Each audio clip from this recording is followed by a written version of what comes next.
Shaheen group में ऐसे कौन से सेंटर चलते हैं? पर खर्च करते हैं। एक आंकड़ा बता सकते हैं 20 फॉर एग्जांपल? अब देखिए तकरीबन शाहीन ग्रुप के 2000 ऐसे स्टूडेंट हमारे पास हैं जो अप टू 100% स्कॉलरशिप के साथ। अभी तक मेडिकल में शाहीन ग्रुप से कितने बच्चों ने? अल्हम्दुलिल्लाह 5500 के करीब। लड़कियों के लिए बहुत सेफ है, ऐसी क्या खास चीज़ है? शाहीन ग्रुप में सिर्फ मुस्लिम या माइनॉरिटीज़ की स्टूडेंट्स हैं, लड़कियां हैं, या अदर कास्ट की भी? जैसे कि और दूसरे स्टूडेंट्स भी आते हैं तो उनको भी उर्दू से यहाँ से सिखाने की कुछ अलग सी कोशिश होती है। शाहीन ग्रुप में जो स्टूडेंट्स हैं सिर्फ भारत के अलग अलग राज्य से हैं या अदर कंट्रीज से भी यहाँ पर? तकरीबन 12 ममालिक से स्टूडेंट्स पढ़ने आते हैं। रफ्तार हिंदुस्तान की में आप सभी का स्वागत है। आज हम हैं कर्नाटक के बिदर में, जो देश दुनिया की सबसे मशहूर शख्सियत शाहीन ग्रुप के चेयरमैन डॉक्टर अब्दुल खदीर साहब। आज हम उनसे बात करते हैं खास कि शाहीन ग्रुप से रिलेटेड, शाहीन ग्रुप की स्थापना कब हुई और किस तरीके के वो आगे काम को अंजाम दे रहे। डॉक्टर साहब, आपका बहुत बहुत स्वागत है। शुक्रिया शुक्रिया। अस्सलाम वालेकुम। शाहीन ग्रुप की शुरुआत कैसे हुई? अक्सर तो हमने बहुत सुना है सोशल मीडिया के जरिए, लेकिन हमारे दर्शकों को भी कुछ अलग जरिए से जी ये अक्सर सवाल होता है और कई मरतबा मैं वजाहत करा हूँ। अक्सर हमारे जानने वाले वाकिफ हैं। बस 17 बच्चों के साथ एक कमरे में शुरू हुआ था, जिसकी प्लास्टर फ्लोरिंग नहीं हुई थी, एक टीचर के साथ। और वजह थी कि मेरे छोटे भाई ड्रॉप आउट हो गए थे, हमारी कोशिशों के बावजूद भी ड्रॉप आउट हो गए थे। तो वो एहसास था कि हम इतनी सारी कोशिश कर रहे हैं, मेहनत कर रहे हैं, खर्च कर रहे हैं, इसके बावजूद भी ये नतीजा है। तो ख्याल आया क्यों ना सबके लिए कुछ किया जाए। जो इतना खर्च नहीं कर सकते, वक्त नहीं दे सकते, फिक्र नहीं करते हैं आमतौर पे, उनके बच्चों का क्या होगा, क्यों ना सबके लिए कुछ किया जाए। ये ख्याल आया जब मेरे छोटे भाई ड्रॉप आउट हो गए थे। अगस्त सितंबर में यह हादसा हुआ और मैं हमारे दोस्त सहबाब से, फिर हमारे हाई स्कूल के साथीदार से मशवरा किया और 1 दिसंबर को छोटा सा स्कूल शुरू हुआ, एक ही कमरे में। 1 दिसंबर कौन सी ईयर में? 1989 1 दिसंबर। अल्हम्दुलिल्लाह आज इंडिया के 111 शहरों में हमारे फ्रेंचाइजीज हैं। 45,000 के ऊपर बच्चों की खिदमत करने का मौका मिल रहा है। गरीब, अमीर, हिंदू, मुस्लिम सबके लिए मौके हैं और एक माहौल बना है। और हम इंडिया के 1% गवर्नमेंट मेडिकल सीट दे रहे हैं। दीनी तालीम के साथ असली तालीम के लिए एक कामयाब कोशिश हुई है। ड्रॉप आउट को हम फिर से वापस स्कूल में लाकर उनको एजुकेशन कंटिन्यू करने का एक खुसूसी प्रोग्राम रखते हैं। AICU, academic intensive care unit. कोई भी बच्चा हो, किसी भी क्लास में ड्रॉप आउट हो गया, 2 साल से 4 साल से स्कूल नहीं जा रहा, तो उसमें दिलचस्पी पैदा करना, फिर उसकी बुनियादें ठीक करते हुए उसकी एज के हिसाब से उसकी रिक्वायर्ड क्लास में बैठने के काबिल बनाया जाता है। 2.5 से 3 महीने में ज़्यादा से ज़्यादा। इसके लिए पूरे इंडिया भर से बच्चे आते हैं। और ग्रेजुएशन भी हम बॉयज़ एंड गर्ल्स के लिए रेसिडेंस रखे हैं। इस साल बैचलर ऑफ फिजियोथेरेपी, जिसमें हम तलबा को खुसूसी रियायत के साथ, मैक्सिमम स्कॉलरशिप के साथ फिजियोथेरेपी में भी एडमिशन दे रहे हैं। यतीम बच्चों के लिए 50% है हमारे पास, हाफिजों के लिए 50% फीस है। इस तरह से और भी कई हैं सोशल एक्टिविटीज़ वगैरह अल्हम्दुलिल्लाह हो रहा है। शाहीन ग्रुप में ऐसे कौन से सेंटर चलते हैं? शाहीन ग्रुप में मेनली हम नीट के लिए इंडिया भर में जाने जाते हैं, पूरे इंडिया भर से बच्चे आते हैं। इसके अलावा 6 से रेसिडेंशियल स्कूल है जहाँ पर बच्चों की तरबियत देते हैं। डिग्री में BA, BSc, BCom boys and girls के लिए अलग बिल्डिंग के साथ, इंटीग्रेटेड कोर्स UPSC की भी तैयारी, साथ ही साथ BA के, BSc के, BCom के पहले साल से पहले दिन से करते हैं। इंटीग्रेटेड कोर्स है। और एक BCA, bachelor of computer application, इसी साल शुरू हुआ है। और जैसा कि मैं बताया, बैचलर ऑफ फिजियोथेरेपी बहुत ही ख़ास कोर्स है, 4.5 साल का, जिसमें इस साल हाफिज़ों के लिए और यतीम बच्चों के लिए अप टू 100% फीस तक जो गुंजाइश के साथ मौका दे रहे हैं। और कोई बच्चे ड्रॉप आउट हैं और गरीब हैं, खर्च नहीं कर सकते, तो ऐसे बच्चों को कोई हमें गाइड करके भेजे। उनके लिए हैदराबाद में एक सेंटर है जहाँ पर ऐसे बच्चों को 100% फ्री रहना, खाना, पढ़ना के साथ हैदराबाद के हमारे सेंटर में मौका देंगे। उनकी पहले तो बुनियादें ठीक करेंगे AISU के जरिए, फिर उनको एनआफ से 10th पास करा के फिर डिफरेंट इंस्टीट्यूशंस में उनको भेजा जा सकता है। अल्हम्दुलिल्लाह ऐसे अब तक 4-5 हज़ार स्टूडेंट्स को हम ड्रॉप आउट को और हुफ़ाज को, मदरसा पास आउट को, मदरसा ड्रॉप आउट को इम्प्रूव करने में कामयाबी हुई है, और इस कल्चर को हम पूरे मुल्क भर में फैलाना चाहते हैं। ख़ासतौर पर डिस्ट्रैक्शन फ्री माहौल वाले इदारों की ज़रूरत है और रेसिडेंशियल स्कूल की ज़रूरत है। यहाँ पर 7th से बच्चों को रखकर तरबियत की जाए, हॉस्टल में रखकर तरबियत करना, और ये तरबियत हो जाए तो फिर ये नस्ल बन जाएगी इंशाल्लाह, और ये हमारा फ्यूचर बन जाएगा। इस पर तवज्जो देना है। इकोनॉमिकल बच्चों की आपने बात की, जैसे कितने बच्चे अभी आपके पास तालीम हासिल कर रहे हैं? हमारे सारे इंटेक में हम 20% बच्चों को रियायत देते हैं, 80% फीस लेते हैं और 20% पर खर्च करते हैं। आंकड़ा बता सकते हैं 20 फॉर एग्जांपल? अब देखिए तकरीबन ग्रुप के 2000 ऐसे स्टूडेंट्स हमारे पास हैं जो अप टू 100% स्कॉलरशिप के साथ बेनिफिट ले रहे हैं, और इसके लिए अलग से कुछ सेंटर्स हैं जहाँ पे अवामी ताउन से, कुछ साहिब खैर हजरात के ताउन से ऐसे बच्चों को शाहीन का कंट्रीब्यूशन भी ज़ाहिर है रहता है, निगरानी और कंट्रीब्यूशन होता है, फाइनेंशियल कंट्रीब्यूशन। ऐसे बच्चों को हम अब तक 5000 के ऊपर बच्चों को तैयार करें। अभी तक मेडिकल में शाहीन ग्रुप से कितने बच्चों ने? अल्हम्दुलिल्लाह 5500 के करीब मेडिकल, हाँ 6000 करीब 6000 बच्चों को MBBS गवर्नमेंट फ्री सीट दिलाया है, MBBS सीट, और इस इंडिया का 1% सीट होता है, मोर देन 500 सीट, माने इंडिया के गवर्नमेंट फ्री सीट का 1% शाहीन के जरिए एडमिशन ले रहे हैं। और यूपीएससी में? यूपीएससी के लिए हम इंटीग्रेटेड कोचिंग करते हैं, ग्रेजुएशन के बाद वो फिर इंडिया के किसी भी सेंटर में जाएं, मजीद बेनिफिट ले रहे हैं। वैसे लड़कियों के लिए हम 1 ईयर प्रोग्राम भी रखे हैं यूपीएससी के लिए, रेसिडेंशियल और स्कॉलरशिप के साथ।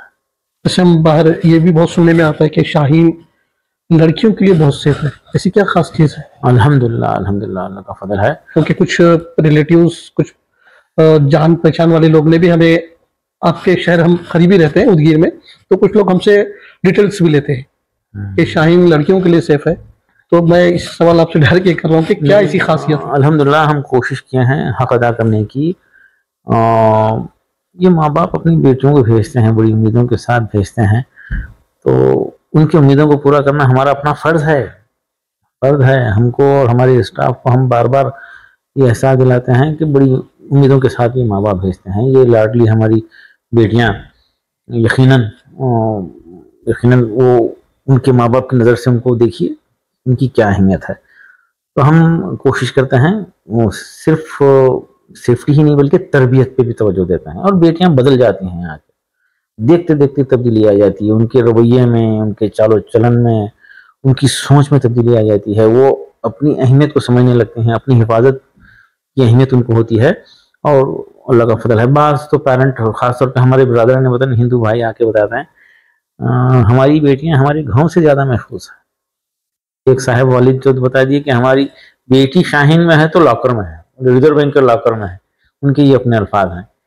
घरों में मसाइल होते हैं, घर में खिड़की होती है, मोबाइल फ़ोन होता है, वो कज़न ब्रदर्स का आना जाना होता है, ये तमाम किस्म की जो है डिसएडवांटेजेस या डिस्ट्रैक्शन से शाहीन पाक है। अल्लाह से दुआ है कि अल्लाह मज़ीद जो है यहाँ पे हिफाजत का दरिया बनाए।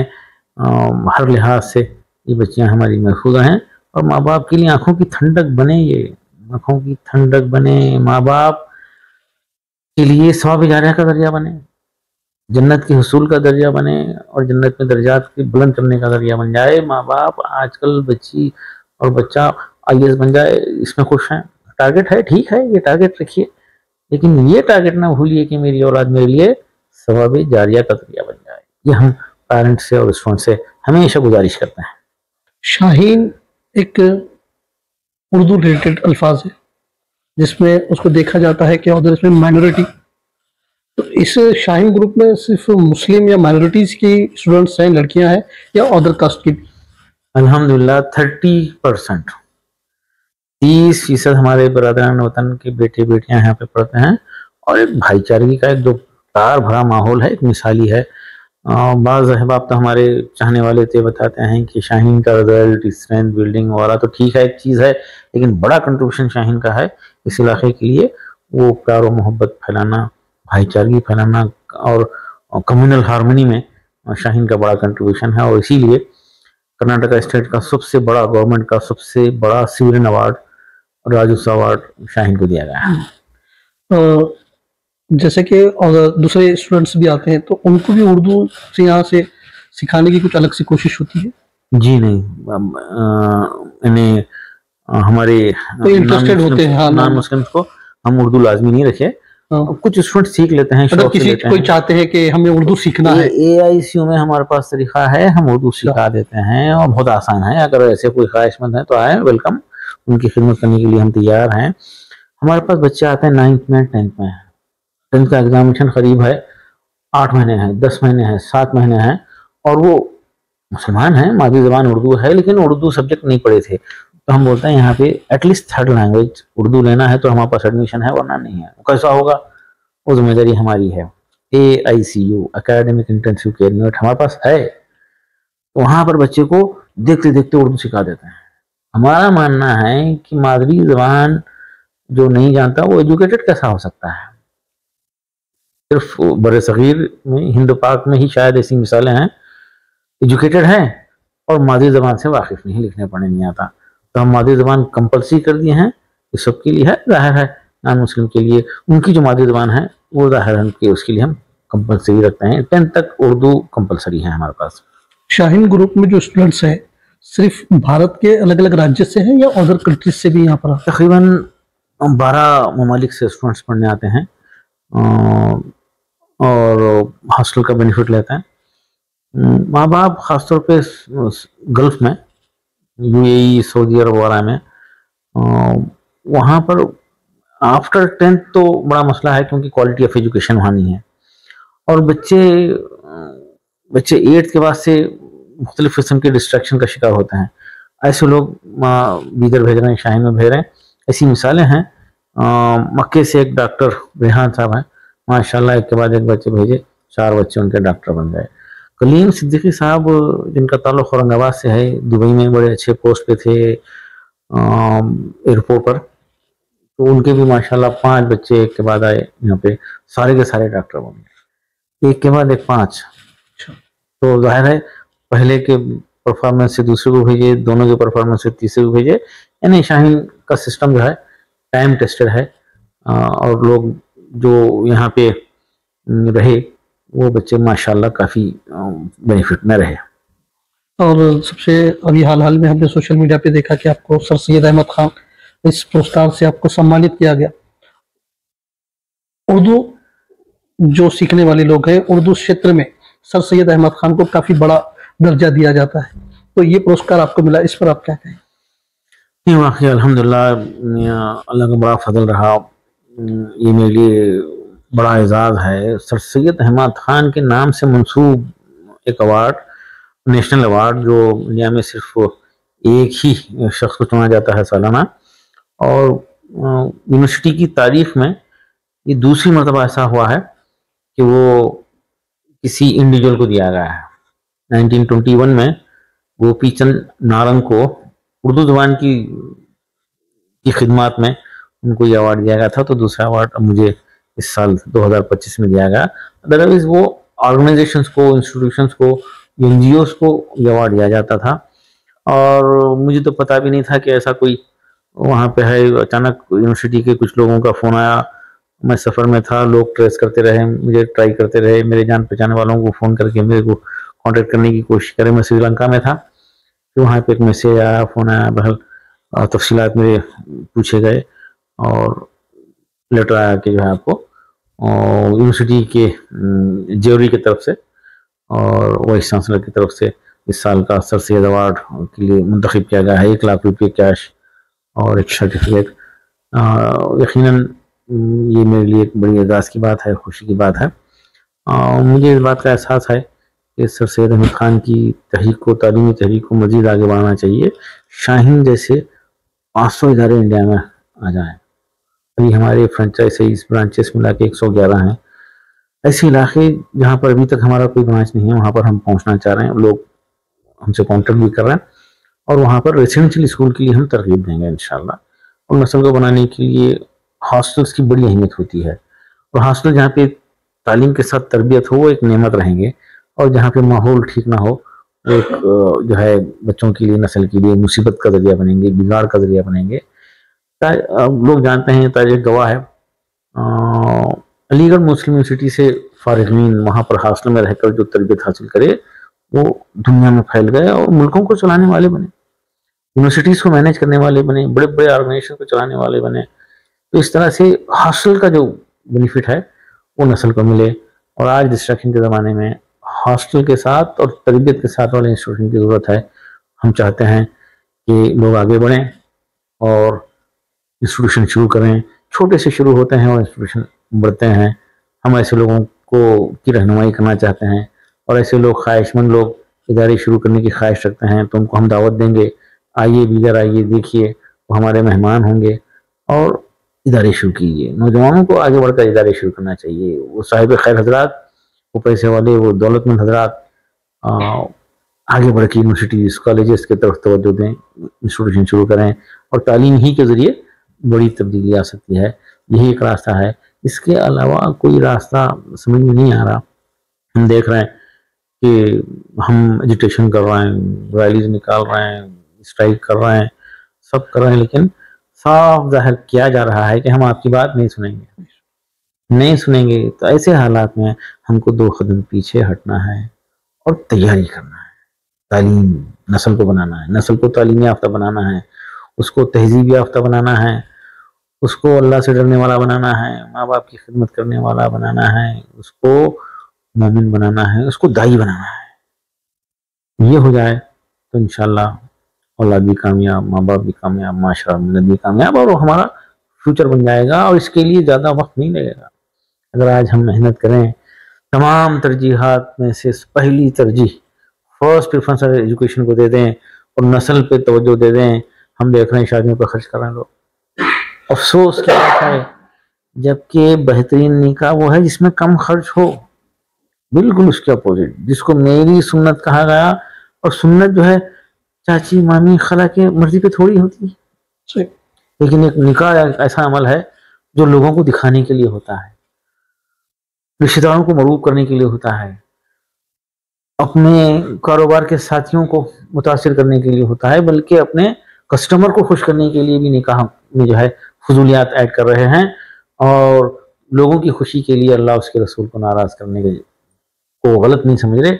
इस पे तवज्जो दे दें तो इंशाल्लाह बड़ा काम होगा।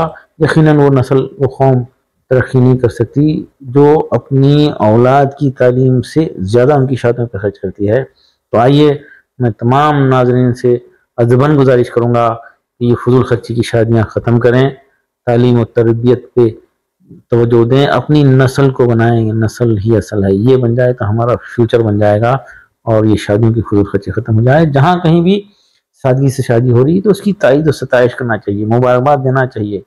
और जहाँ कहीं भी सुन्नत के खिलाफ अमल हो रहा है, खुला नापसंदीदगी का इजहार करना चाहिए, नापसंदीदगी का इजहार करना चाहिए। और उम्मीद है कि अगर ये सिलसिला शुरू हो जाए, कम से कम वो 5% लोग, वो लोग जो इसको बुरा समझते हैं, तबसरे करते हैं, कौम की बेहाली पर अफसोस करते हैं और शादियों की फजूल खर्ची को बुरा मानते हैं, ऐसे लोग कम से कम इसका बायकाट कर दें। निकाह के दिन की दावत ताम का बायकाट कर दें, जो गैर जरूरी अमल है। जबकि लड़की के वालिद का 1 रुपया भी खर्च नहीं होना चाहिए, तो क्यों भाई आप जाकर उनके 250, 500, 800 रुपये खर्च कर रहे हैं आपकी शिरकत से। तो बहुत लोग बोलते नहीं वो नाराज हो जाएंगे, तो मैं बोलता हूँ भाई कोई नाराज नहीं होगा। याद रखिए, किसी के पास वक्त नहीं है, क्यों गलतफहमी में है, क्यों धोखे में है, आपसे कौन नाराज होता है, आपकी क्या हैसियत है, आपकी क्या हैसियत है बिला वजह नाराज होते हैं बोल कैसा आप जाके गलत महफिल में शिरकत कर रहे हैं। तो थोड़ी देर के नाराज हो भी जाएं तो अल्लाह उसके रसूल की रजा ज्यादा अहम है या इनकी रजा अहम है। तो आइए इस बुराई को खत्म करने के लिए हर मुमकिन कोशिश करें और निकाह के दिन के खाने का बायकाट करें, वलीमा सादगी से करें। तो इस तरह से ये पैसा बच जाएगा तो नस्लों के लिए काम में आएगा, तालीम और तरबियत के लिए काम आएगा, कारोबार के लिए काम आएगा, घरों में बरकतें आएंगी इंशाल्लाह। जो लोग शाहीन ग्रुप नहीं आ सक रहे, शाहीन में एडमिशन नहीं ले सकते और उनको तालीम हासिल करना है, उनके लिए कुछ खास मैसेज? देखिए, शाहीन की फ्रेंचाइजीज हैं, ब्रांचेस हैं, नांदेड़ है, मालेगांव है, पुणे में है, महाराष्ट्र में खासतौर पे, और बॉम्बे में हमारे 7 ब्रांचेस चल रहे हैं, जहाँ पे यही कल्चर, हम यही डिसिप्लिन दे रहे हैं, खासतौर पे बॉयज एंड गर्ल्स अलग। को एजुकेशन एक बड़ी मुसीबत है आज, और मैं अक्सर जिक्र करता हूँ कि वो लोग झूठ बोलते हैं जो ये बोलते हैं कि नहीं वो हमारी घर की तरबियत पे डिपेंड करता है, बोल के बेटी को इसका थोड़ा दबा के बन के भेज देते हैं गंदे माहौल में, और ये उम्मीद करते हैं कि हाँ नहीं हमारी घर की तरबियत पे डिपेंड करता है। ये सरासर झूठ है, गलत है, माहौल का असर हो ही जाता है। तो को एजुकेशन से नस्ल को बचाने के लिए कोशिशें करें। मैं सर्वे किया हूँ गुज़श्ता 10 साल से, तो को एजुकेशन की वजह से जो नुकसान होता है, बेटियों से पूछता हूँ बेटा आप को एजुकेशन से आए, बताइए कितने % नुकसान होता है, और को एजुकेशन में मुतासिर करने और मुतासिर होने में कितने % सलाहियत वक्त ध्यान लग जाता है। तो बेटी माँ और बाप के मौजूदगी में, माँ बेटी दोनों बुरखे में हैं, बेटी बोलती है 70% 80%। तो ये 6th onwards 5th onwards को एजुकेशन ख़त्म करने के लिए एक बाज़ाब्ता तहरीक मुल्क भर में चलना चाहिए, और पाक साफ माहौल वाले इदारों को तरगीब देने का एक माहौल बनना चाहिए। जैसे हमारे साथ शाहीन ग्रुप के चेयरमैन डॉक्टर खदीर साहब, इन्होंने एजुकेशन के साथ साथ जिंदगी की शुरुआत जो शादी के बाद से होती है, उस शादी को आसान करें, निकाह को आसान करें, इसकी भी एक मुहिम शाहीन ग्रुप के चेयरमैन ने शुरू की है। तो जैसे एजुकेशन जरूरी है, वैसे निकाह को आसान, फजूल खर्ची को भी ब्रेक करना चाहिए। ये हमारे डॉक्टर खदीर साहब बता रहे थे। आपका बहुत बहुत शुक्रिया।